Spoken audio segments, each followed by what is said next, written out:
Hello, everyone. Welcome to another edition of the It Doesn't Matter podcast. And we have a very special guest this week, an actual professional wrestler. We've got Marcus Alexander Bagwell, Buff Bagwell. Welcome to the It Doesn't Matter podcast, sir. Man, thank you for having me here. It's I kind of like the name of this thing, man. It just doesn't matter. It doesn't matter. Real quick, there was a great movie years ago with Bill Murray, and it was called Meatballs. And I remember a part of the movie, he was trying to talk to this kid that was kind of like the nerd at the summer park, and he goes, "It just doesn't matter." And then the whole thing ended with going, "It just doesn't matter. It just doesn't matter." So I thought about that. And so you got to be older than 50 to know that movie. So none of you guys know it. But Meatballs, Bill Murray. I'll go back and watch it. Classic. Definitely going to have to check it out. All right, Buff. Well, I had the pleasure of meeting you in my city, New London, Connecticut, for trivia. And there's a lot of things I did not know. And my team, I thought I was good. A lot of stuff I didn't know. Like they asked one question. What match did Scott Hall walk out on? Like, who's the guys in the ring? Who was fighting at the time? I'm like, I don't know these two jabronis. Like I had to text my man Strut Facts. Like, wait, who's these two guys? Like I had no idea. Right. So what was the question again? When Scott Hall made his debut after jumping from the WWF, Oh wow. who was the two guys in the what's the ring that answer? he interfered during the match? I still don't know the answer. It was, That's a good one, though, one man. of them was because- Mike.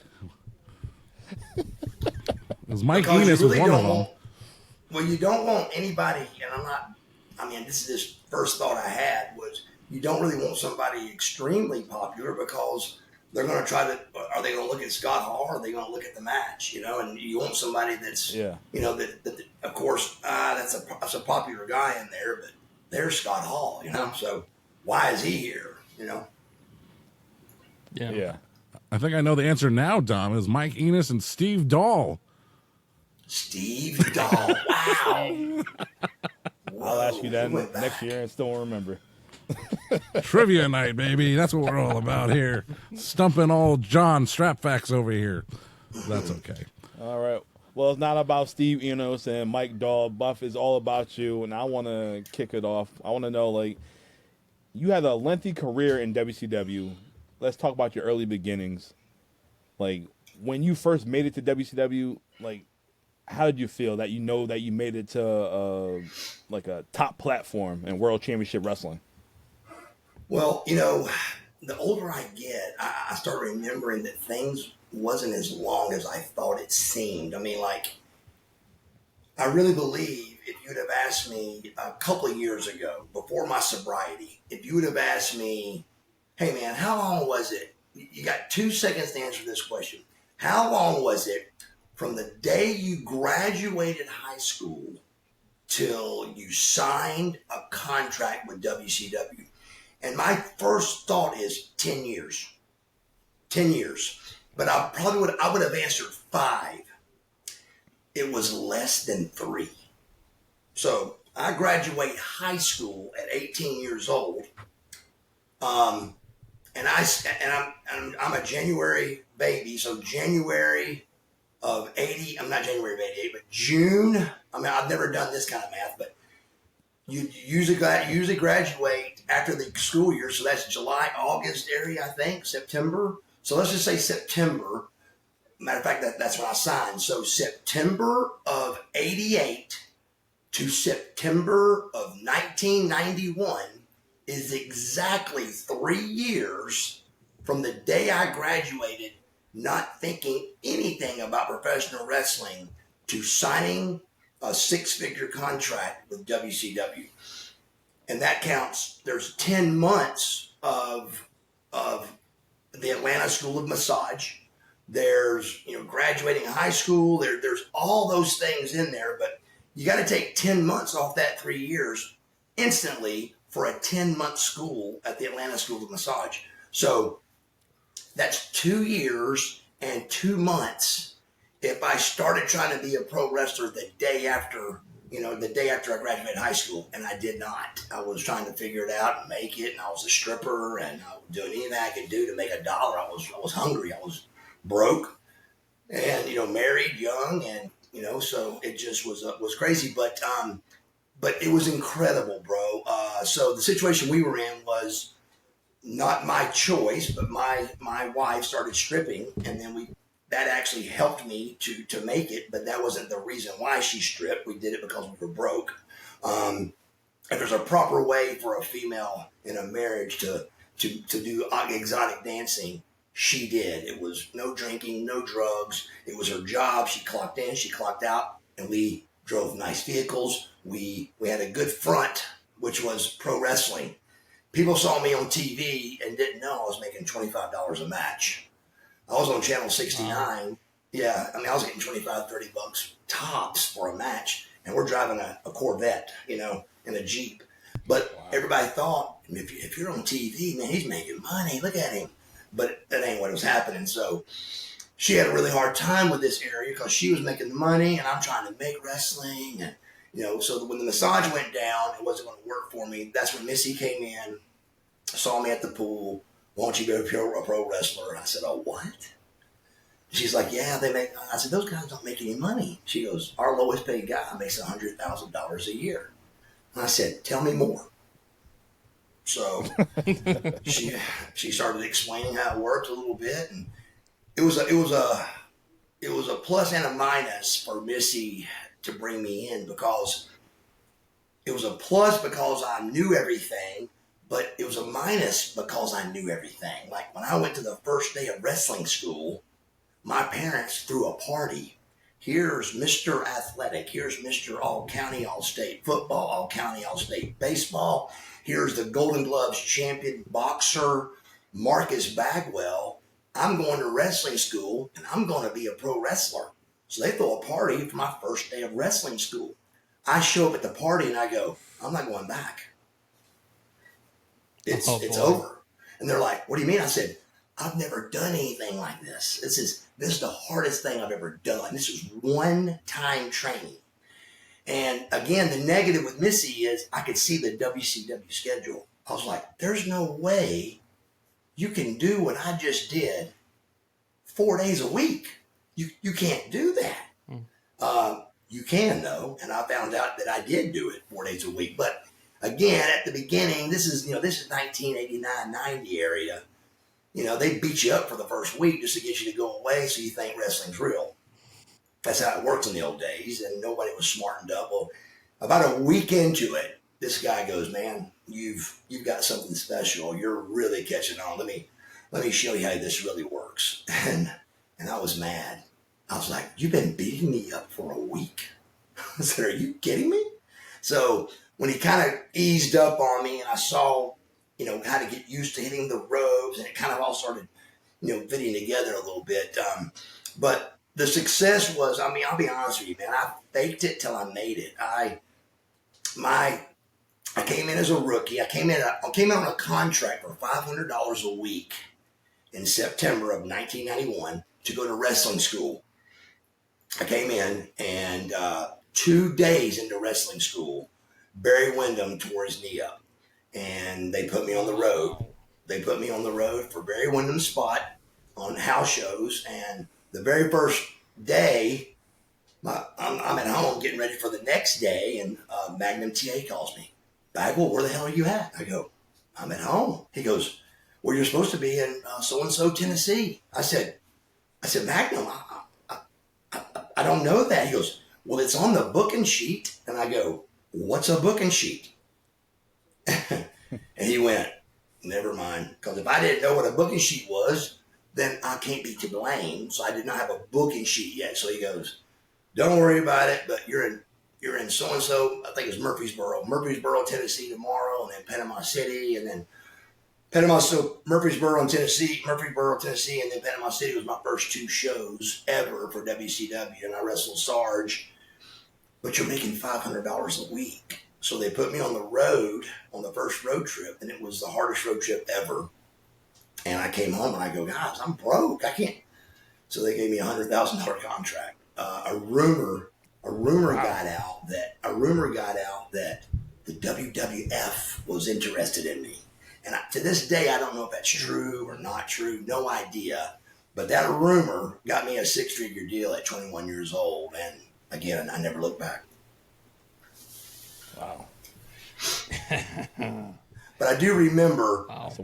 I do remember really, I had a hard time figuring this out, brother. This wasn't easy, bro. I mean, I'd get done with a skating rink match, and I'd get in the car with my wife, and I'd be like, they'd just be dead quiet, and I'd go, "That was horrible," and she goes, "It was," and I go, "What is it? Why can't I figure this out?" She goes, "I don't know.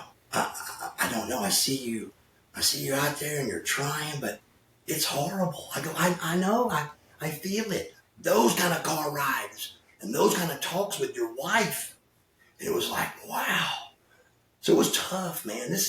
I'm not saying this because I'm in this business. This business to me is the toughest ever to be good at. I've seen pro athletes be horrible at this. I've seen guys that couldn't throw a baseball be fantastic at this. It's a different animal. It just really is. I've never seen nothing like it. To be able to take a bump and throw a good punch and duck a clothesline and make it look real, and the way you feed into things, it's just things you can't teach. You either got it or you don't. If I was going to have a wrestling school, I would say, get in the ring and hit the ropes. I said, I'm not going to say anything. Just do what you think is best. If you got in the ring and hit the ropes, the reason I can't ever have a wrestling school is because from doing that one thing, I could tell you, go home or I'll train you. It's just something you got or you don't, man. It's a really strange animal that I think it wasn't instantly, but it was pretty close. And my missing factor was we didn't talk to the other guy at all. So when I went to Global, but I was getting better, as green as we were, 2 green guys, not knowing nothing but a finish, getting in the ring with 14 people, we hear a pin drop, and you can't call stuff, and you're trying to work the match out. It's horrible. It was horrible matches, but I was learning every time still. So when I got to Global, I didn't realize how good I'd gotten doing it that tough. I walked in the rest of the dressing room in Global, and the heels and the baby faces were talking in the dressing room. And I went, wait a second. Y'all can talk before going out there? And they go, yeah. I go, shh, I got this. I got this, brother. So my first match at Global, if somebody could find my last match as the Fabulous Fabian from North Georgia Wrestling, and the first match at Global, it would be daylight and dark on the difference. So I really learned a lot at Global and got much better in the craft because Global was only 3 months. So I went from getting decently okay to pretty darn good. And then WCW called, man, and I was there. So I faked it. I had a match with Chris Benoit, and he was calling all these moves I had to do. I didn't know any of the names, but I knew how to do them because I was athletic. And again, not just an athlete. You gotta kind of be a lot of things to pull these moves off. You gotta be smart. You gotta remember. You gotta put it together. You gotta make it look real. You gotta know when to feed. It's a lot of things you can't teach. And I sat down and went over that match with Chris. And when we got to the back, Dusty Rhodes ripped his headset off and he goes, "You didn't tell me you knew how to wrestle." And I said, well, I thought you knew I could wrestle pretty good. It was like the fish out of the water and all these words I didn't know, but I could do it. So my spot at WCW was the good-looking kid with a good body that could do everything the heel called to him. And that's a good spot to have. It's a great spot. So when Rick Rude needs to go over somebody, do you want to go over this fat job guy over here or this good-looking kid over here that can do it? So I got beat for a year, but I was there. You know, I was there. I went to Dusty. I said, Dusty, I never win. He goes, it ain't going to matter. I go, yes, it does matter. He goes, they're going to forget all that when we do what we do with you. And it was hard, man. It was hard because I lost everything. Guys would leave to go to the WWF, come back and beat me again. I'm like, he's already beat me once. Wow. What are we doing, man? I mean, Dan, I can name the guys. Dan Spidey was one of them. He beat me. He goes to the WWF. He comes back and beats me again. I'm like, how's that possible? What's happening? But finally, I found a home with tag team stuff. And after that Benoit match is when Dusty and Big Van Vader said, because him and Scorpio were buddies. They both were from Boulder, Colorado. And Vader goes, why don't you put him and Scorpio together? You know, the black-white thing, that'll be good. And Tag Team of the Year, Rookie of the Year, and World Tag Team Champions. So it worked, and again, off and running. All right, there you go. That was pretty interesting. Yeah.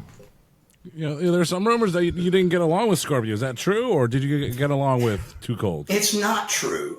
All that stuff came years after WCW went away. Me and Scorpio were super tight. Now, he smoked pot and all that stuff, but so we didn't ride in the same car together. You know, like me and Sting were always in the same car. Me and Sting and Eric Watts, that was the three guys that went a lot, and Steiner's if they were on the road, but it was always me and Sting. And, you know, so we did the road thing. So Scorp had his own little clique of guys on the road. We didn't call each other at home. He lived in Colorado. I lived in Atlanta. But when we were at work, we were great friends, you know, all that. And then that crazy video came out of him dogging me out with my wife or something in St. Martin that none of it was true. And then I rebutted and said something, I'll knock your teeth down your throat or something. And then I saw him at the next event, and we were just as buddy as could be. And so I have no idea. But we never had face-to-face crosswords ever. And then when he dogged me out, I was lost. But I didn't call and ask him why. It was crazy. And then again, we saw each other, and we did a couple signings together, and never had a crossword. Why he try to play you at Dark Side of the Ring? Yeah. What guy does that? I mean, to me, I was more embarrassed for him. I mean, who talks about another guy's wink? I call it a wink. Who talks about another man's wink? It's just crazy. Do we talk about seeing Booker T and Stevie Ray in the shower hanging like horses? No, you just don't do that. God, I got a bunch of pretty women you can talk to about my wink, and it's just not necessary. But he went there and it's so stupid. But that was the only, I want to say I hate him for it, but I don't, because he just embarrassed himself. But that was the only flaw in the whole show. The show was spectacular, except for stupid ass Scorpio saying that. I'm like, God, Scorpio, how embarrassing for you. Yeah, I was like, what was the point of that? He didn't say that. Zero. I mean, 0 point, except taking a beautiful 1 hour episode of Dark Side and throwing a dent in it. That's all it did. I'm like, thanks, Scorp. Appreciate it, brother. Every now and then you got to throw a curveball, but that was not the curveball we wanted. Jesus. I thought it was just, too much information, and again, I was like, when he did it, I just went, what, brother? I mean, it's like we're in high school or something, or middle school. I'm like, did he just say that? It was crazy. Yeah. I was embarrassed for him. I really was. I was like, bro, why would you even talk? Well, they do always call it a brotherhood, a fraternization in the locker room, but if the guys had that kind of talk, it'd be really ugly. So it's just no necessary. Yeah, I'm with you, Buff. Don't talk about my stuff. It's just, I mean, did he see the ex-wives talk on the show about me? I mean, obviously it's I divorced them, and they're still in They still are. I mean, that show that came out of the good, I thought was I had two. Who's that? Two ex-wives that go on a show and talk good about somebody. That's pretty hard, bro. I had a guy shot and two ex-wives talk positive about Marcus Bagwell. What I got out of watching this show is that people that don't even know me or do know me, that shows that Mark Bagwell's got to be a pretty good guy. And so that's what I liked about the show is there's just no way you could get that many different people telling 17,000 different stories, them all making sense, them all being the truth, and coming out of it a good guy. I thought it was done really well. Yep. I agree.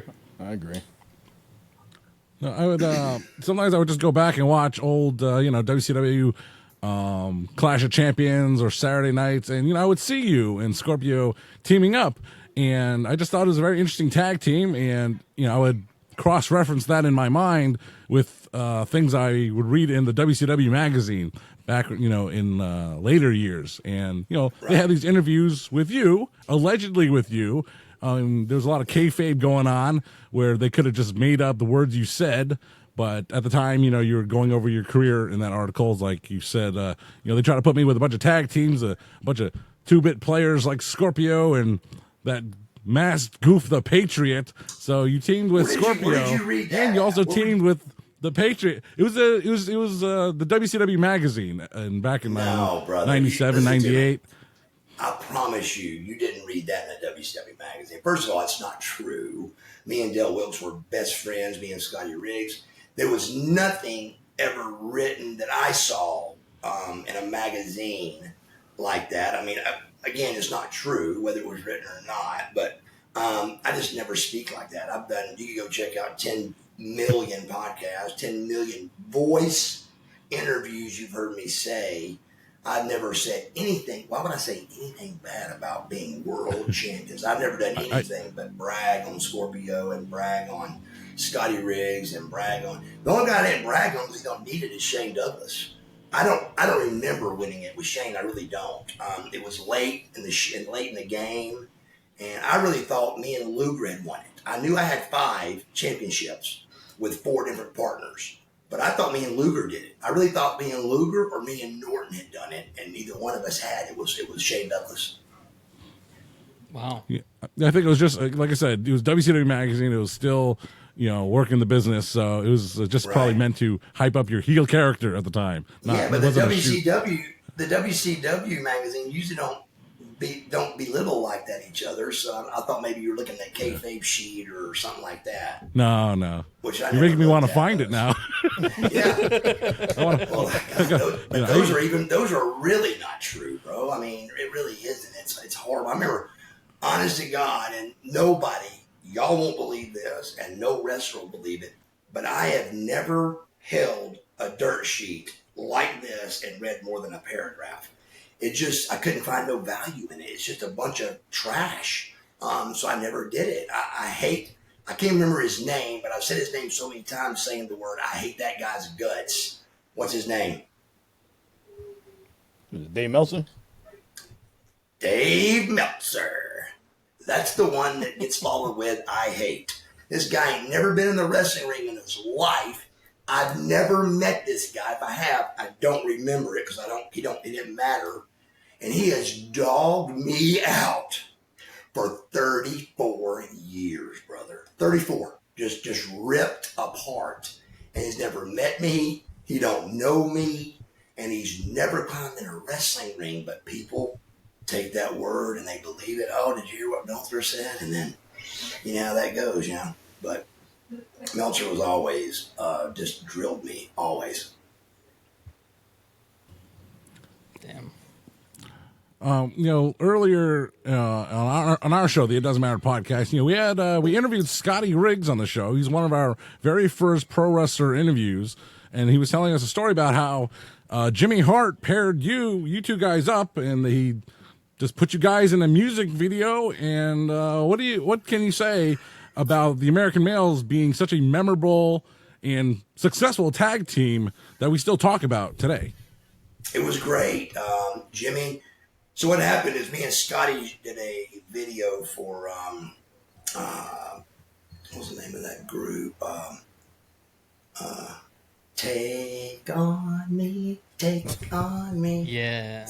Y'all are too old to know this group too. Aha. Aha! That's it. Aha's the name of the group. And they had this this really cool song that came out, and we did a video for it for MTV. And shooting that video, there was a guy that shot it that worked for WCW. Had nothing to do with WCW, this video didn't.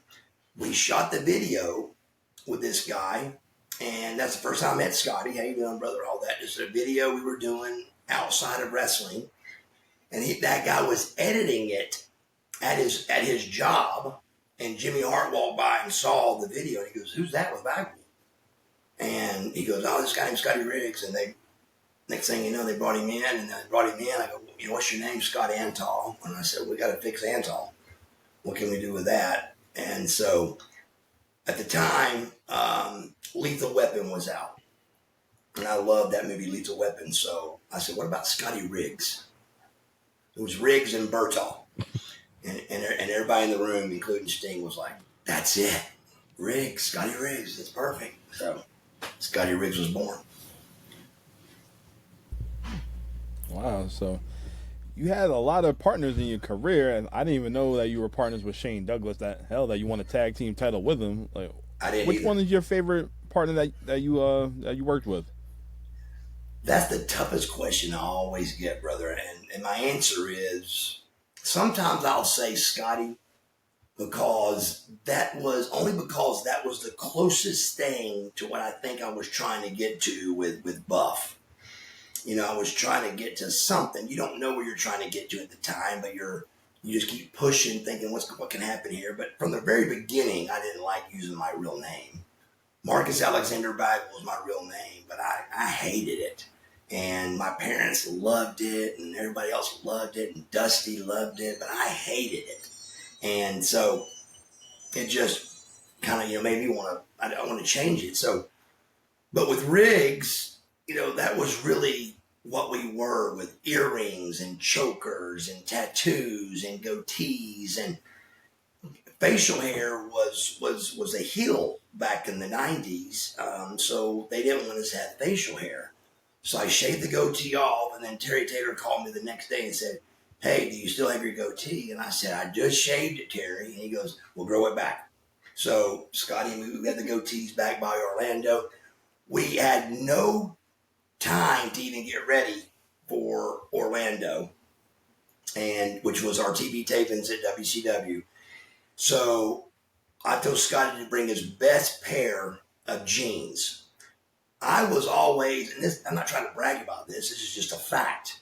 I was the outfit guy for every tag team. For me and Too Cold, it was my girl with my colors, my ideas, and me and Scorp. They allowed the guy at the Scorp let me do it, and he liked it. Stars and Stripes, same thing. Dale loved them, let me do it. Scotty Riggs, same thing. He loved them, he let me do it. It was every outfit you ever saw me in was my idea, and my straight seamstress and all that. But with Scotty, the reason why that may be the best tag team was, again, that was the closest to Buff that I had gotten. The rest of it was, Marcus Alexander Bagwell, the Rookie of the Year, and Buff had a little more of an edge, and American Male had a little more of the edge with like I said, the goatee and the chokers and the tattoo and and all. It was just a little more where it could be a little more of a cocky gimmick if it needed to be, So I didn't, but all three tag teams were extremely important to me. They all were good at the time they were there. I mean, Scorpio taught me so much, and then Del Wilkes taught me so much, and I won it twice with Del, and then me and Scotty learned a lot together. And then, me and Shane was very brief, and it was at the very end, but Shane's a great guy. I've never been told different on this, but I think I'm the only 5-time World Tag Team Champion with 4 different partners. I've never had nobody prove it different yet. And if it is, it ain't many people that's done it. It's a very hard thing to do. That's why I'm proud of that. I'm very proud of that because it's tough. The guys I tag team with, none of those guys are alike. I had to adjust to make that tag team work, and that made me a better wrestler as well. But I loved all the tag teams and just had a great time with everybody we did it with. So Stars and Stripes would have been, I think, maybe the best one.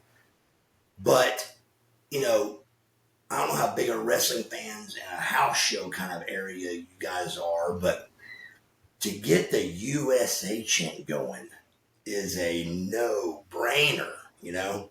So when they brought us in as the USA guys, Stars and Stripes, and then they hired Jim Duggan right behind us. So on the same card in Germany, the fans have got to do the USA chant twice.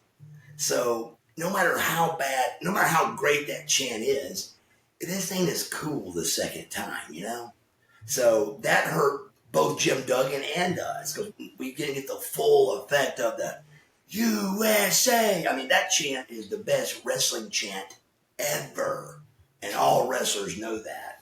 And to be able to have it, to be able to be named Stars and Stripes, it was a great, great gimmick, and it worked every time with the USA chant. And, you know, but that was a great tag team, too. They all were just a lot of fun, and I learned so many things, and it just was a great part of my career, all of them were. That's what's up, man. I'm glad to hear that. Yeah. All right. I'm gonna jump ahead into your career. When we interviewed Scotty, you had joined the NWO later on in your career. He also had a suggestion where, what if he had joined the NWO and you were still the babyface fighting against the NWO for WCW? How do you think your career would have turned if you was that face for WCW instead of going to join NWO? I don't know, man. That's a tough one. I mean, you know, who knows? Who does know? Yeah. That was supposedly the plan. We kind of heard that. I think Bischoff made that remark that they were going to do Scotty and leave me a WCW guy. You know, because I was a WCW guy. I was there when they started. I was there when they ended. So he was going to keep me a WCW guy. The only mistake, and I don't think it was a mistake. The only thing I wonder about is when I broke my neck, if they would have brought me back a babyface, it would have been a lot different, bro. I broke my neck and was paralyzed on live television. I had hundreds of thousands of letters praying for me. People that went to war at Desert Storm that would touch my picture before going out to battle. And I'd go out and turn heel on them. It was bad. I said, Eric, this isn't good, man. I'm not sure about this, brother. My parents were physically upset about it. I mean, they cried about it, that their son was going to go out and be ugly on TV when people were praying for my recovery. So, but again, I'm not going to halfway do it. So, you know, I went all the way with it with, you know, wheelchairs and making fun of people, and me and Scotty were off and running. But it was, I do think, you know, and again, who knows, but I do think about that some, like, man, what would have happened there, you know? I do remember this, Triple H, as a babyface, tore his quad at the exact same time. And you would have thought when he came back that it was Jesus Christ. And they didn't have any footage of my broken neck. Zero. I said, Eric, you got to get a camera up here, brother. I said, he goes, that's bad karma. I don't want to video none of that's bad karma. I said, no, brother. I was paralyzed in the ring. This could be a year-long angle with Rick Steiner. This could be phenomenal.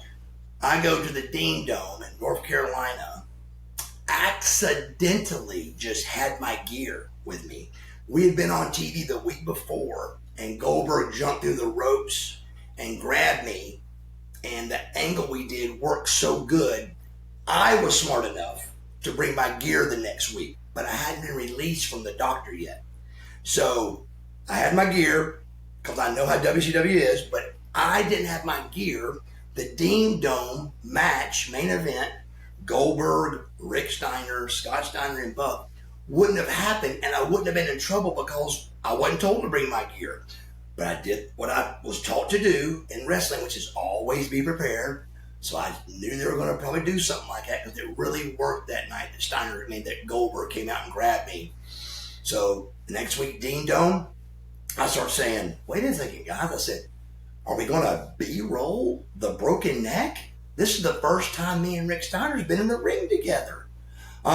We don't have it. I go, wait a second. You don't have it? Wow. Well, guess what? I said, guess what? I do. It's right here. I said, are y'all kidding me? I said, guys, we're getting ready to do something that's going to blow a year-long thing. In one match, it's over. And I mean, it felt, these are one of those things that you hear, Bagwell was hard to deal with. He was a lot of trouble. I brought my tights, but I wasn't supposed to. I asked questions about the obvious. Why are we doing this? And then the worst part of it all, Rick Steiner beats me with a bulldog. Who loses on their first match back from being paralyzed? Let me ask you. Nobody. But I did. And I was like, guys, I will never do that move again. So if you watch that match back, I take the bulldog, but I take it facing him because they wanted the bulldog, and I wasn't going to take it the same way because I was scared. I'm never going to do it again. I broke my neck. So I faced him, and he came off the wrong way, and we just collided in midair like idiots. So it was a horrible finish, and the ankle was gone. A year-long broken neck paralyzation was over. It was done. And I just couldn't believe it. I was like, guys, we just had a great thing there. We could have had me and Rick Steiner for a year, could have did that. But it was one match and over. Typical WCW. Yes, it was. Yeah. Among many things, perhaps. That did happen during your time as a member of the NWO, and it was a big moment, and it could have went another direction. But do you have what would you say would be your highest point, the most positive point as a member of the NWO during that angle? During the NWO stuff? Yeah. You got hurt during the middle of it, and you could have come back as a face, but you didn't. They didn't have you do that. Right. But the NWO was still around for a while, and you were a part of that. Any great moments or memories from your time still being a heel in the NWO? Yeah, I mean, man, it just all worked. I mean, the Vicious and Delicious thing would have been the best tag team, I think, ever. But it would have been my best tag team for sure, just because of the name. Vicious and Delicious is one of the coolest tag team names ever. We didn't think of it. A kid thought of it, but it's still a cool name. It's the coolest name ever. Vicious and Delicious. When this kid said that to me, I said, what did you say? And I wrote it down right there, bro. It was in Detroit, Michigan. Detroit, Michigan, and I wrote it down. I went straight home, and we airbrushed everything. Vicious and Delicious. It was incredible. The only reason that tag team didn't continue is because I broke my neck in a Vicious and Delicious match. It was Vicious and Delicious versus Rick Steiner and Rick Steiner and Lex. So when I broke my neck, when it was time for me to come back, Scott Norton was in Japan. So they put me with Scott Steiner, and that worked also. So Vicious and Delicious never happened again, Never happened. But the NWO best time thing, man, I mean, like, it was all incredible. I mean, when the black and white and all that was great, then the red and black, and then the Wolfpack thing happened, and then it was cool again to have the red and black on, and to me, the whole journey of the NWO didn't really. It had the down was the broke neck, but the up was really the whole thing. Just Hogan playing, private jets and limousines, and just top notch superstar stuff was a lot of fun, man. So it was just it was a really great time to be in the wrestling business, and it was a great time to look good in the wrestling business, and I did so. All right. Yeah. Well, Buff, I was a big Hulkamaniac fan growing up as a kid, and I was just wondering, how was it working with Hogan? Did he give you a lot of advice back in the day, like backstage? He wasn't an advice guy, but he was. I call it. He didn't superstar us, is what I call like I never saw Roddy Piper eating and catering with us. I never saw the Ultimate Warrior once in the locker rooms. I was always with Lex or Sting in their locker room. And then there's only a few guys in that locker room, probably 5 guys. Hogan, of course, and then Lex, Goldberg, Sting, maybe a Nash, but it was about 5 or 6 is all there was. And I was always with Lex or Sting in one of their locker rooms. And but he was always around. Hogan was around more. He wasn't just in his room trying to be cool. I mean, he was part of the boys, and I respect that. But as far as advice goes, nothing. He just did his thing. And like one time I had hot stuff on that smelled real bad, and we was in a limo shooting a promo, and he goes, "Who's got hot stuff on?" And I was like, "Oh my God." And he goes, somebody said, "Bagwell does." And I said, "No, I don't." And I did, of course. He was like, "God, Bagwell, you kidding? We're in a limousine, man." But I wasn't too bad in trouble because all of us used hot stuff. Everybody did, even Hogan. So he just didn't want me to do it in a closed area, So I got in trouble one time with it. On our show, the It Doesn't Matter podcast, we talk about Hulk Hogan a lot because how can you not? It's a pro wrestling podcast. You talk about one of the biggest pro wrestlers of all time, Hulk Hogan. But with everything going on with him lately over the past couple of years, and what do you think about his legacy? Along, how will Hulk Hogan's legacy be, and how will it affect the future generation of wrestlers? We're fans, and we've been watching a long time, and we're still fans, even though he's had some controversies. But how do you think it affects the future generation of pro wrestlers? I don't know. It's a great question, man. But you got to realize I'm of that older group, so it's hard to. You try to look back, but it's kind of tough. I mean, I think Hulk will always be remembered as the guy that put wrestling. Was one of the guys that put wrestling on the map. Hulk Hogan and Andre the Giant. I mean, we all shoot for Hulk Hogan and Andre the Giant. I mean, when The Rock wrestled Stone Cold, they were looking for the Hulk Hogan versus Andre the Giant. It was, why will that change? It shouldn't. I mean, everything should be aimed toward that match when Hulk Hogan went over Andre the Giant, he slammed him, and every single person should shoot for that height of stardom. And so I think Hulk is going to be great. He's going to be fine with everything he's done. He's survived several things that were negative and overcame it to the point of being on TV with the president. And I said the president because he will be. But you can't. I mean, when Trump calls you to be on the TV with him, come on, man. That's here, brother. That's here. So. How can you can't argue the fact he's whether people hate him, whether they love him, he's Hulk Hogan, brother, and he's number one. I agree. Absolutely. Yes. All right, Buff. I remember seeing you as a kid back in like '92, Marcus Alexander Bagwell days, and you've always been a beefy dude. And seeing you right now with your shirt off, you're still Buff to this day. I'm just curious, how did you get the name Buff Bagwell? That was it. I just, I was, as a very young guy, I was real skinny, man. And I hated that. I just didn't want to be skinny. So I fixed it. I wasn't skinny long. I got in the gym and I took what I needed to take, and I saw the right doctors, and I put weight on.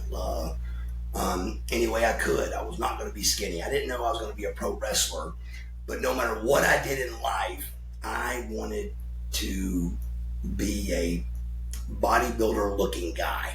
I never wanted to be like a pro bodybuilder, but I wanted to look like a bodybuilder. And so on the trail of trying to do that, on the trail of doing that, then this Missy Hyatt wrestling thing comes up, and it worked out great. But the buff thing, was Marcus Alexander Bagwell. Like you said before, decent body, pretty good physique, maybe a great physique, but not incredible, So the difference was Buff's body was, I think, incredible. I mean, Scott Steiner and Buff, we were incredible, I think, is the word. And we worked really hard for that. But during that incredible part of my body time, that's when, and it wasn't, I didn't come up with the name. It was, we were on an airplane coming home from Seattle, and we were in first class. And I remember it was nighttime. It was on a red eye, and it was real dark on the airplane. And up in first class, me and Luger are trying to figure out a name for me. It's time. I can just feel it. It's time for me to come up with some kind of name. And I can't remember the names we were coming up with, but we were throwing some names around. And finally, in the back of first class, in the darkness, we hear a voice that said, "What about Buff?" And me and Luger just stopped and went. And we turned, and it was Nick Patrick. What? Nick Patrick goes, "Buff." And me and Lex went, "Buff Bagwell. That's it. And I mean, there was no, well, let's see if we can get something better. It was over. Buff Bagwell that was it. It just sounded perfect. So there it was, brother. I'm Buff. And I did the first interview sometime. I don't know where it came from, but I'm Buff and I'm the stuff. And then it was, and the girls can't get enough. So it just kept on going, man. It just worked. It worked. Yeah, I've seen you change your whole look, because you had the full head of hair, and then you basically have the buzz cut after that. Yeah. Yeah, cut. Yeah, when I told Dallas Page was the first guy I told, and I said, "I'm gonna cut my hair," and it's called a Caesar cut, because only George Clooney was the only guy with that haircut at that time. It was called the Clooney cut, I think, at first. And I saw it on TV, and I thought, man, that just looks like an asshole. He just looks mean. And so I thought that hair would make me look more of a kind of a bad guy. And I thought I came up with the edges. My neckline had the hair to the edge, and then my sideburns were edgy. I was just trying to make everything look edgy, which is, to me, heelish. And so it just, with me getting in shape and doing that haircut, it just worked, man. It really worked. Wow. Well, Yeah. No. That's crazy. Nick Patrick got the name Buff, though. And then the Strut thing, when that happened, that was in Baltimore, Maryland. And the boys knew I was onto something with the Buff character before I did. Like Sting would come up and go, "Man, you've really got something here, bro. You don't know what you're doing, but man, it's really, the boys were talking, and it's something, man. You keep doing what you're doing, So it was a house show in Baltimore, and I go out, and all the boys were watching me, and I knew it.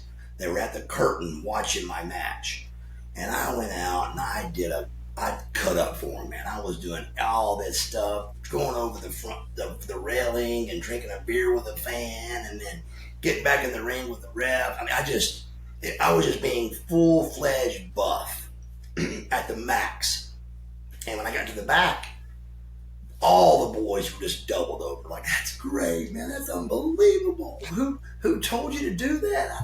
And I said, "I don't know, man. I'm just acting up, And Sting goes, "Man, that dance thing you did, you got to keep doing that." And I go, "What?"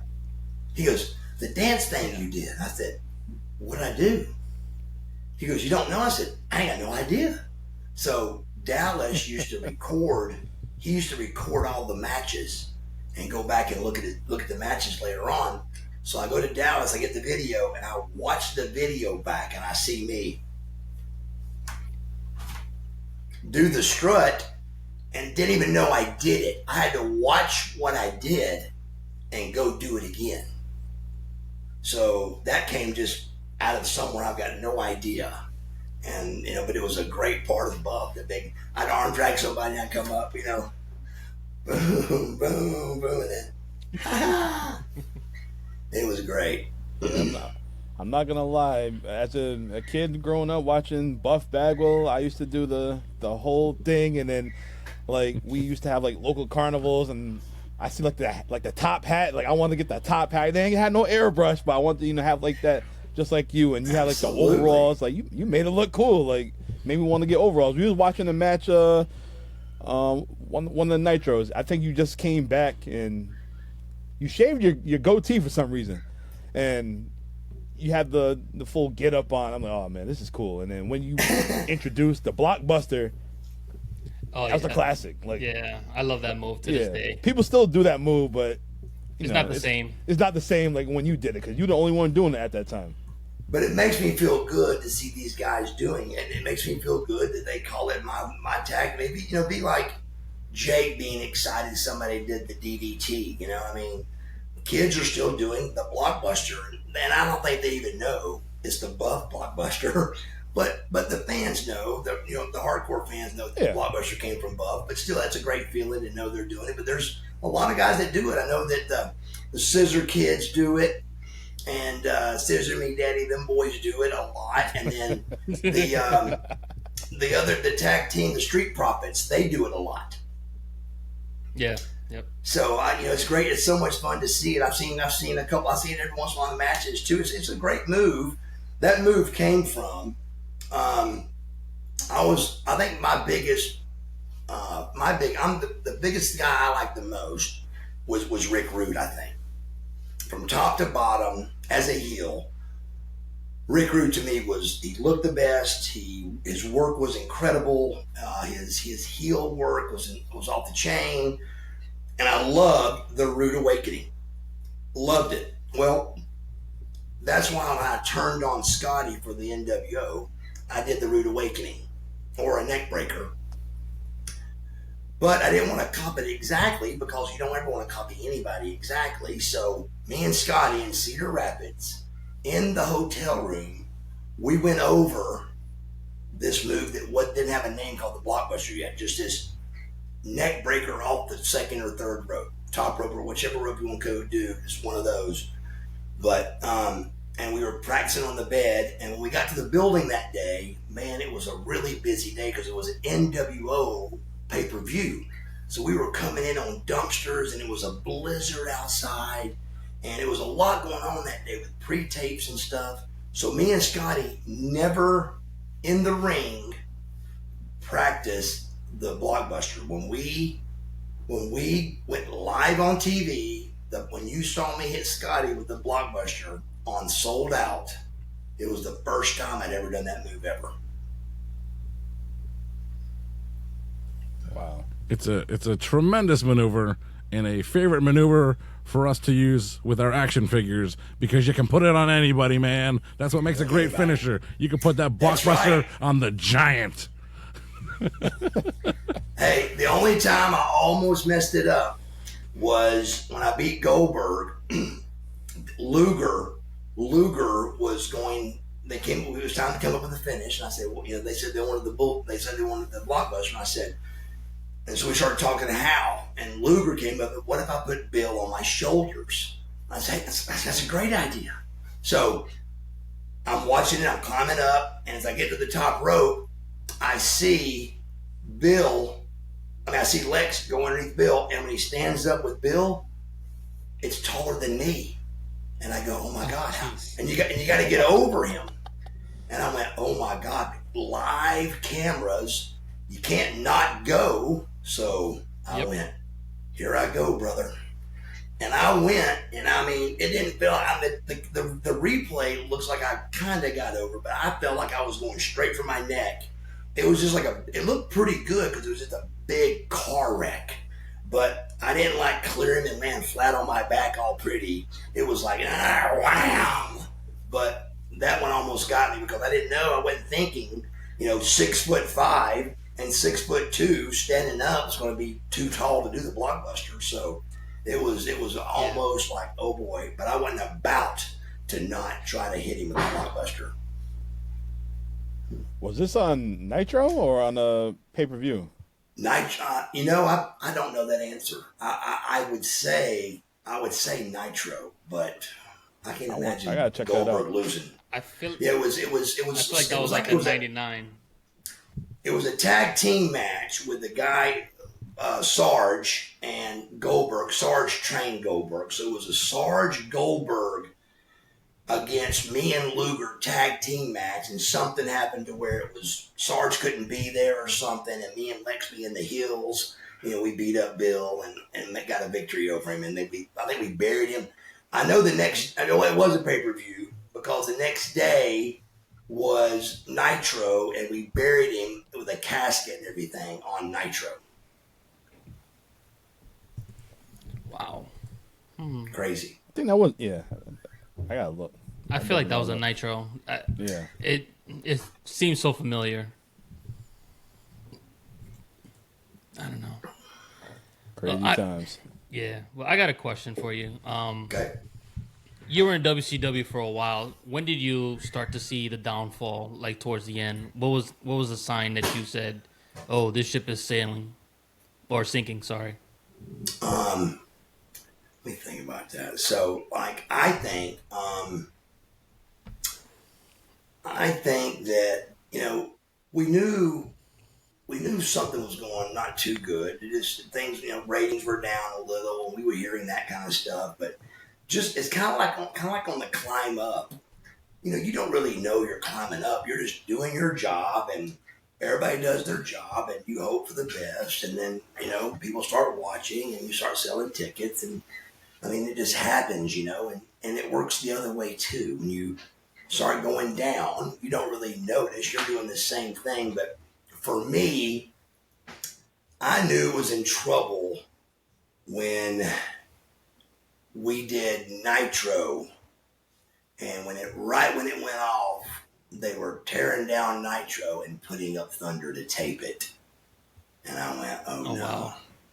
I said, "Oh wow!" And what's really tough at the time, I was going to be main event on both, and so it just wasn't good. So your main event on Nitro, and in the wrestling industry, everybody knows this, but it's really hard to be cool twice. No matter who you are, when you come out the first time, no matter who you are, when you come out the second, it's half the response. No matter who you are. If you're Hulk Hogan, if you're Sting, if you're the Ultimate Warrior, if you're The Rock, the second time is going to be 50% less of a yay because they've already saw you. So to come out and be main event for both is really tough. I mean, when you come up to do that Buff Bagwell strut, on Monday Night Nitro Live, whoom, and then you come up on that tape Thursday Night Thunder with the same crowd, it's like, hey, woo, nobody cares. So it's a big difference, man. So it's really tough, again, to look cool twice in one night. Yeah, I understand. So I would say when makes sense. they started pre-taping Thunders would be the first thing I saw that I knew we were in trouble. Damn. Whew. That sucks. Yeah. That was just one aspect of seeing the downward trend of WCW. But even when WCW was still at its hotter points, we talked about it earlier. Maybe some detrimental signs were things such as missing out on trying to push you as a babyface after coming back from injury. That was just one instance of missing out on an opportunity. Do you think there are other angles or storylines regarding yourself that you think WCW missed the boat on? Every guy has got a story probably that doggone it, if they just would have done this with me. You know, I think everybody's got one of those, but I think there are a few that, you know, like the one, I think that was a big miss to not have that recorded, not have all that footage of me in the hospital. And then think about it, brother. I lost 50 pounds. So I went from being in pretty good shape to losing 50 pounds. That camera should have been on me at 3 months and 1 day, which was my first day back in the gym, videoing my workout and videoing me getting back into shape. Because I came back shredded, and there's no video of it. There's no proof. There's nothing. And I was just back, and everybody was happy. But if they would have saw what it took, do you know what it's like, brother, to be fully paralyzed and you're never going to walk again, and you do walk again, and now you're going to wrestle again? Can you imagine what it was like the first time back in the match and back in the ring? I thought it'd be nothing, man. So I stepped back in the ring, and Eric Watts was with me. I said, just slam me. He goes to pick me up, and I go, whoa, put me down. And I went, slam me. He picks me up again. I go, whoa, put me down. I mean, brother, it was a bigger deal than I thought. And I said, Eric, I'm not sure I can do this.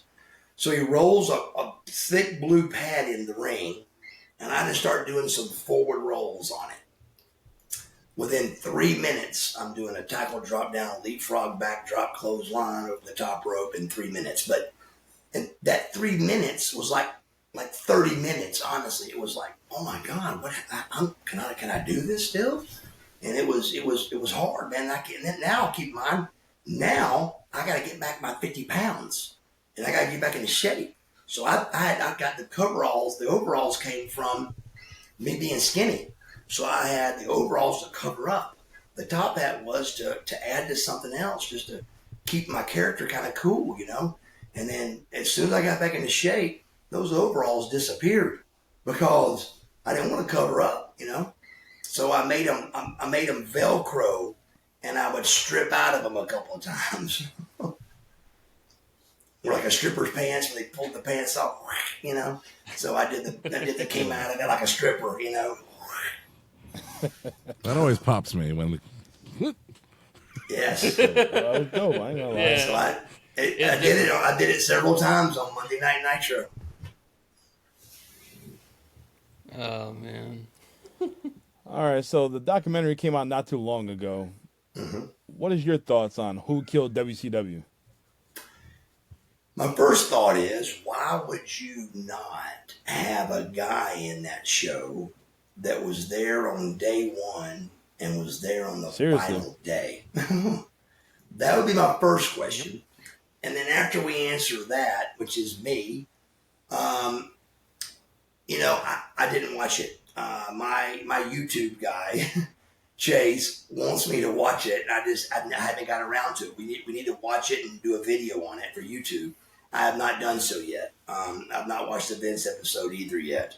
But you know, I mean, if I had to pick, first the answer is I don't know. I really don't. I would say it was several things is what I would say. No one person kills a WCW.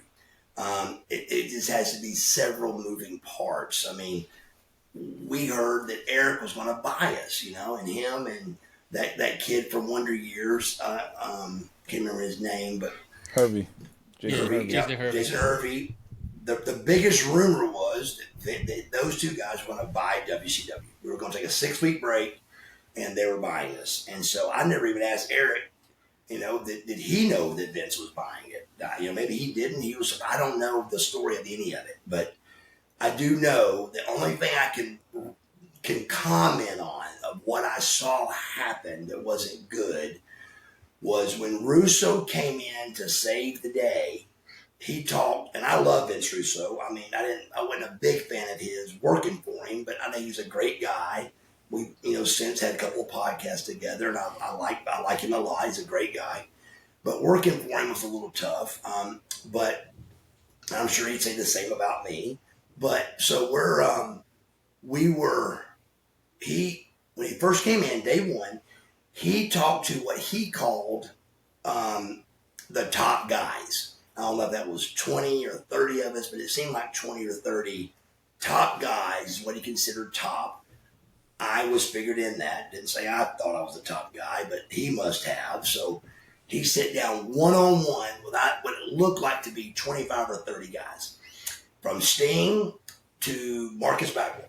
And I remember he told me, and the guys, we talked afterwards, and everybody kind of got told the same thing. And what he told me was that WCW's problem was everybody that runs it always tries to get theirself over.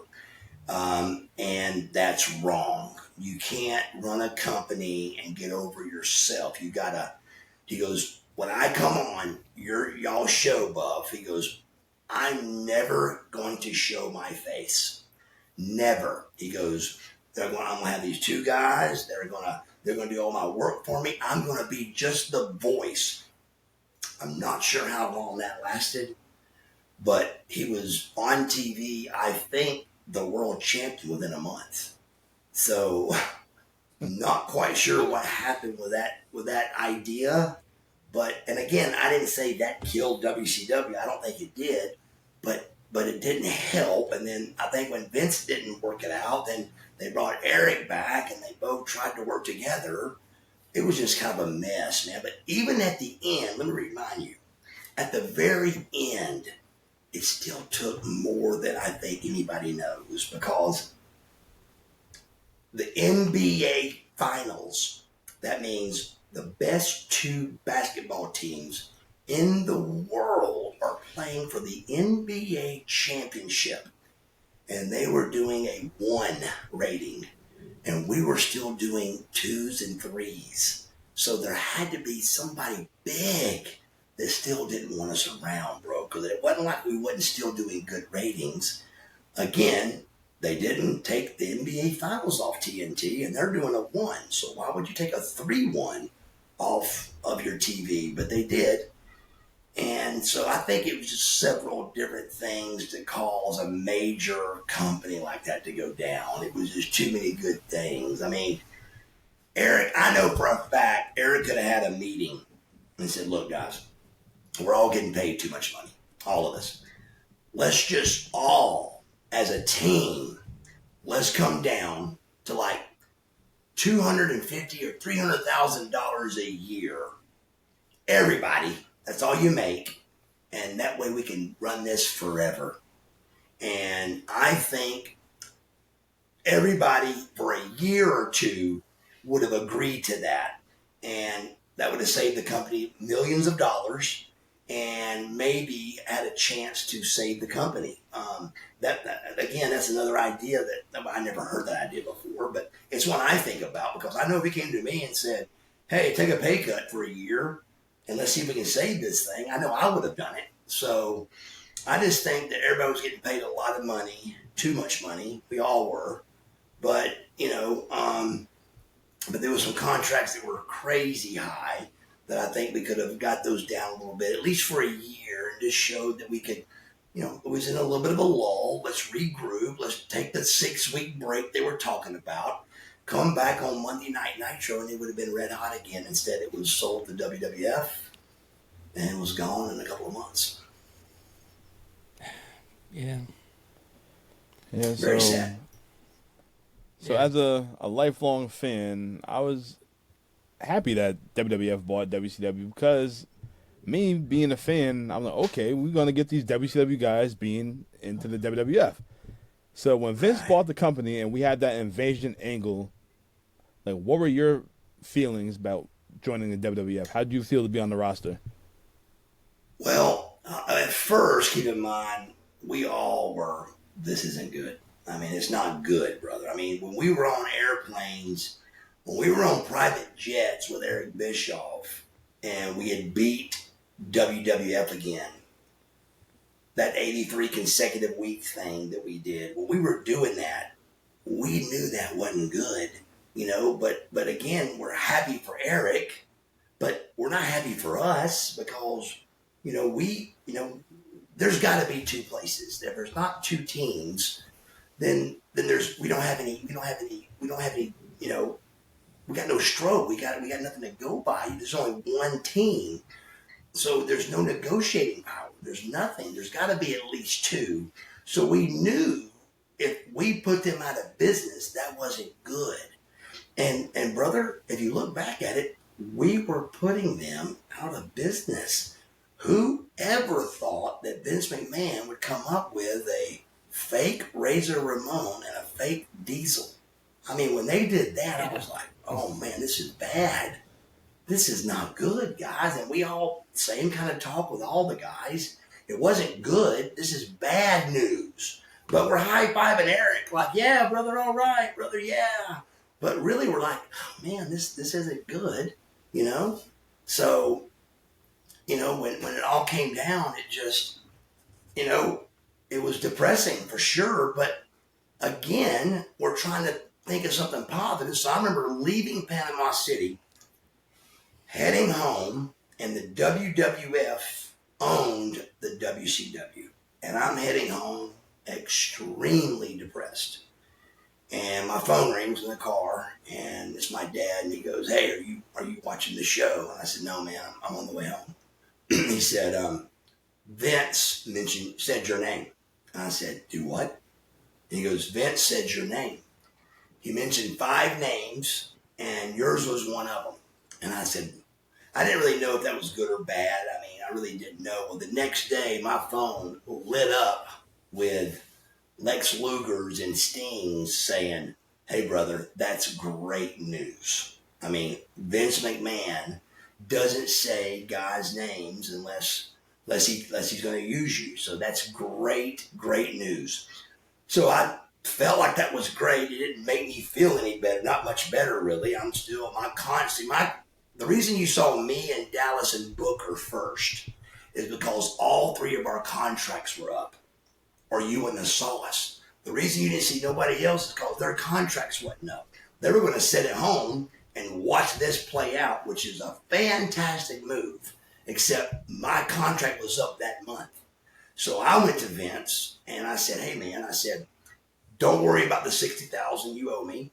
Just sign me and let's put all this behind us. My agent, Brad Small at the time, said, Mark, that is the smartest thing I've ever heard in my life. He goes, that's great idea. Because I had a lot of heat on me because the WWF people didn't know me. So the rumors they were hearing that were rumors was not good for me because it was hard to deal with. And 3/4 of them wasn't true. But WCW people knew me. They knew Mark, but Vince and them didn't know me. So it wasn't good. And so the invasion thing, so I signed my contract, a 2-year deal. I think it was $175 and $225, which at $175, I got to lose everything I have. That's about about a $600,000 pay cut. And so I sold my house, I sold my car, I sold my motorcycles, but now I'm making $175, which is a lot of money.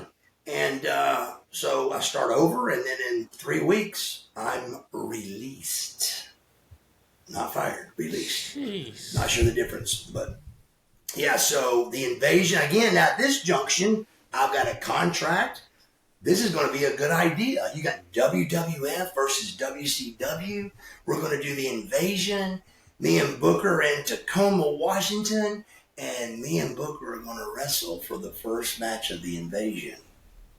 And we go, guys, we're in Atlanta next week. We're going to do it tonight. You are?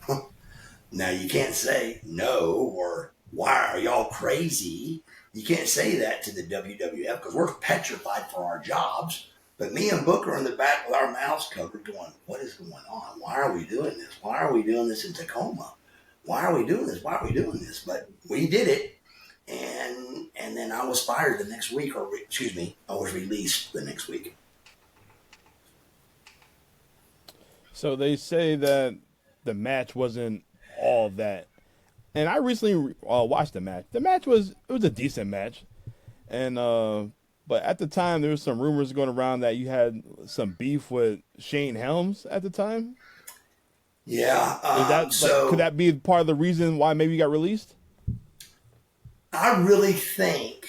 Well, first of all, let's talk about it in order. Who gets fired over a bad match? Nobody. The first 5 years of podcasts, I had to defend why it wasn't a bad match. The next 15 years, we talked about that match wasn't that bad. So, again, if you watch that match back, there's not anybody in the world that can tell me that that's a bad match. A bad match is something that happens in the match that makes wrestling look fake. That's a bad match. We didn't have one glitch. There wasn't a missed punch. There wasn't a missed clothesline. Everything was snug. All the moves were perfectly formed. And what y'all don't know that we were told, of course, these kind of things don't get told, is Johnny Laurinaitis. When we get to the back with me and Booker said, we were talking and we kind of started arguing over why the chemistry wasn't there. Now, what y'all guys don't know is me and Booker had the best chemistry in the world. Me and Booker never had a bad spot. We had always the best chemistry ever. Me and Booker just wrestled the night before this in Seattle and tore the house down. So we have great chemistry. Monday Night Raw comes up and we get to the back and Johnny goes, wait a minute, guys, don't argue about whose fault it is. It's our fault. And we're like, what do you mean? They said, Johnny goes, Pat Patterson does the WWF main events, finishes.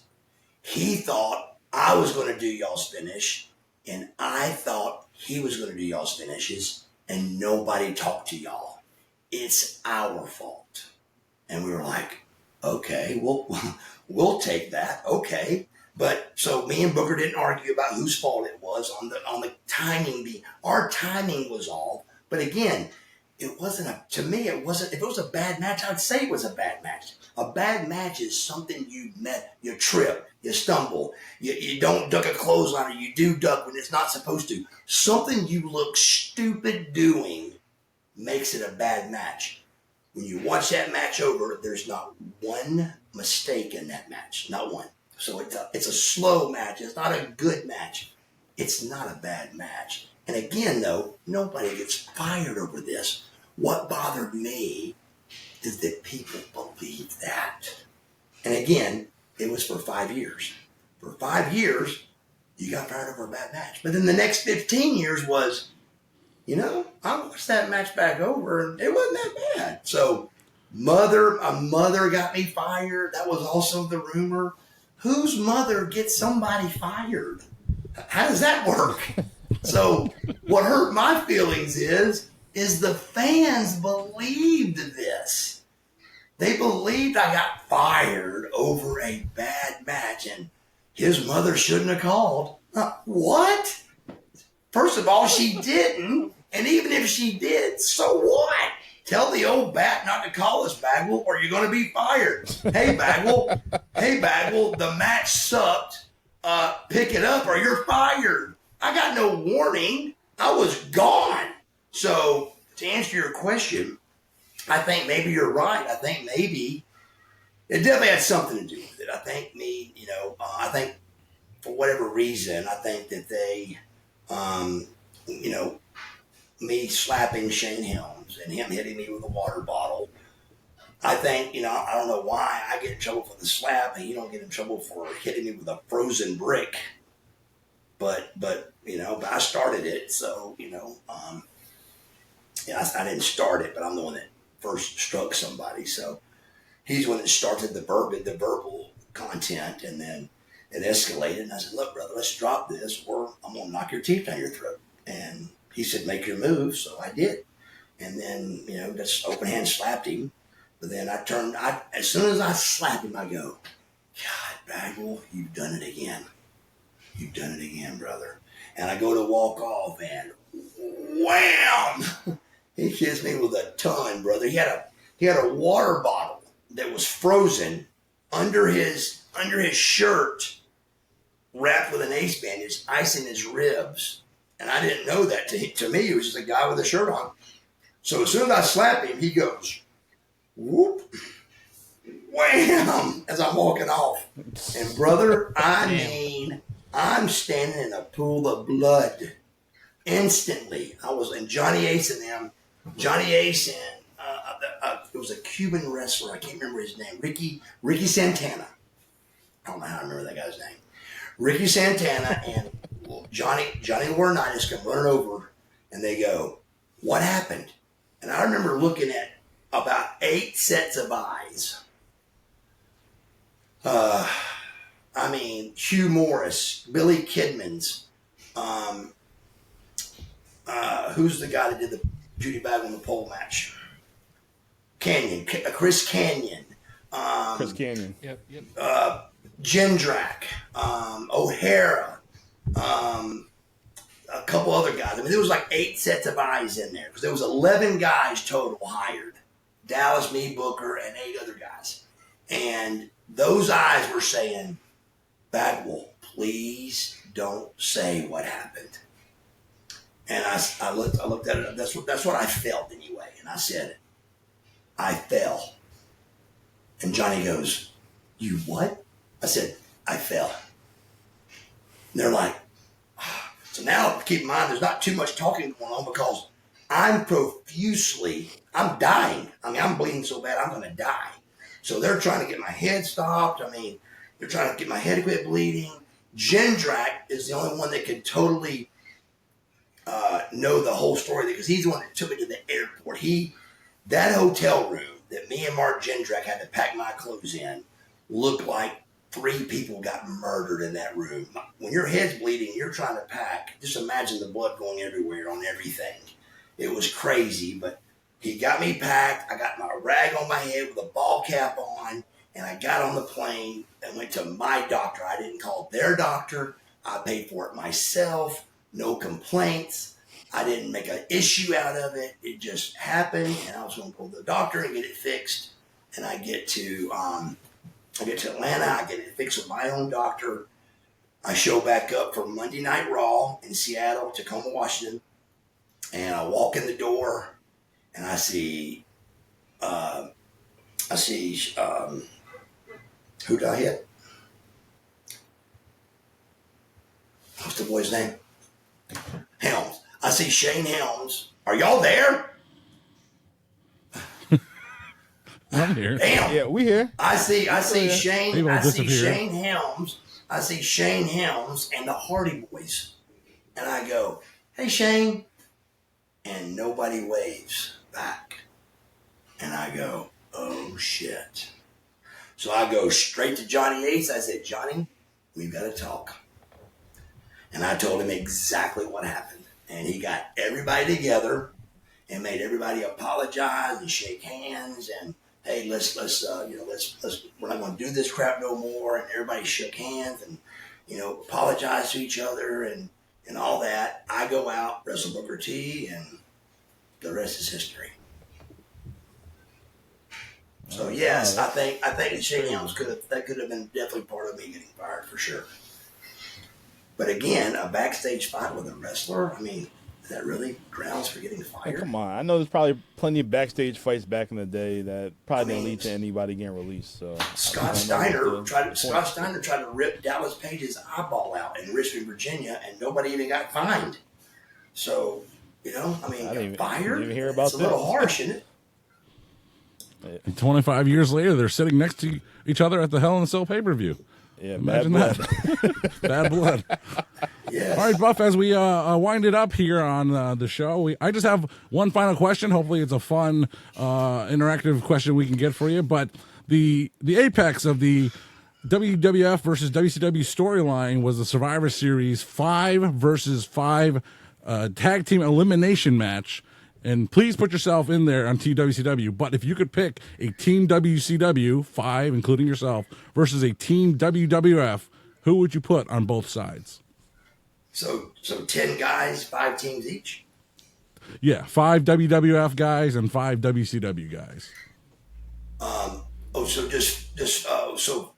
not 10 guys, 5 WCW and 5 WWF or WWE. Yeah.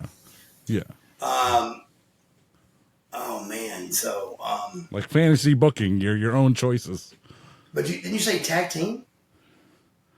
Yeah, it's a Survivor Series match they had. It was elimination style. So, for example, the Team WWF could be The Rock, Jericho, Undertaker, Kane, and The Big Show at that time. Okay, and then against 5 WCW guys. Yeah. If they were all contract free, everyone was signed. Oh man, that's tough, brother. That's too tough. That's like saying that's like the Mount Rushmore, you know. I mean, that's like what is your Mount Rushmore, you know, of wrestling? That's a tough one, bro. But I wouldn't put myself in it. There's no way. There's no way I would put myself in it. It would be, you know, I think The Rock is incredible. I think you know, Kevin Nash. You got the Steiners. I mean, you got. There's just no way. Luger, Sting. I mean, it's endless. I mean, it's endless. All I can tell you is when it came down, it would have been the best thing that ever happened. The WWF versus the WCW. It was everything everybody wanted. It was going to be. Think about it. At every WrestleMania, it's going to be the best. It's going to be. For the TV title, this WCW guy versus this WWF guy for the title. Tag team, U.S. belt, Intercontinental, World Champion. Your WrestleMania is made for you all year long. The battles come down to the best of WCW versus the best of WWF at WrestleMania. It was going to be the best thing that ever happened, and it was gone in 2 months. Right. I mean, that's what we were all thinking. So I just had to throw that out there to see what you would think of that concept. Dude, I don't. That was too deep, but I like it. I like it. I really do. Do you go with Flair? And I mean, it's man, it's endless. You have to put Flair on there. You have endless. Of course, it really. I mean, Flair is he's on the Mount Rushmore, bro. If Flair and Hogan's got to be on everybody's Mount Rushmore. I mean, got to be. Yes, definitely. You know, it's pretty. I'm sorry, I didn't mean to cut you off, John, but it's just crazy how, you know, we always fantasy book this, and me and John, we talked about this numerous times that they didn't have to rush the invasion angle with all like the higher paid guys like the Hogan, Scott Hall, Kevin Nash, and Ric Flair's. Like you could have waited months later until everybody had their contract together, and then they could have, boom, WCW could have took over right there. Yes, well, just the mere fact that me and Booker wrestled a week before Atlanta, that tells me they wasn't too excited about this. I mean, because it's very obvious that would have been a better thing to do in Atlanta. You put Booker T and Buff Bagwell, you know, in Atlanta, Georgia, and it's going to be a better reaction. And Ted Turner's backyard, you know, the invading Ted Turner, you know, I mean, it was the right move to make, except it wasn't the move that happened. So it was weird, man. It was weird to be part of that, and I hate it for all the fans that didn't get to see the WWF versus the WCW. Yeah, it was weird too that they had what was it? Was it Scott? Was it Scott Hudson? Scott Hudson and Arn Anderson. Commentary. Come on, and guys. Arn's a great talker, but it just that chemistry wasn't Let me even. tell you, He had no chemistry. Zero chemistry, and the blonde haired chick brought me out. No Michael Buffer. Oh yeah, Stacy Keibler. No She's Buffer. the ring announcer. No, she was the ring announcer for that match. Never done it in her life, had she? Nope. So, but I will tell you something you didn't know. Scott Hudson, because of that, was the announcer for my first match ever and my last match ever. Wow. That's big, brother. That's big. So Hudson was there for my beginning, and 11 years later, 10 full years later, saw my ending at the WWF. So he was there for the whole 11-year ride. First match to the last. Wow. Well, Buff, we're not going to keep you too long. We appreciate you being on this show, man. Thank you so much. We Absolutely. definitely appreciate you. It's a lot of fun. Thank you guys so much. Yes. Huh? It was a lot of fun. So thank you very much. You're a great guest. And yeah, this is awesome. Had a great time. Thank you guys so much, man. And anybody out there that's looking to check me out, man, it's Marcus Buff Bagwell, everything, Twitter, Facebook, all that stuff. Check it out. My email address is marcusbuffbagwell@gmail.com. That's what I do for all my bookings and stuff, and all my sobriety stuff that I do. And 2 years sober now. We didn't do much talking on that, but 2 years sober is great. August 27th is my sobriety birthday. So, but I got a birthday coming up January 10th. I'll be 55, boys. Ooh. God bless, man. All right. Thanks to Buff. Thanks to Abel and Dom. I'm John Stratfax, and we will see you guys next time. Good night, everybody. See you guys.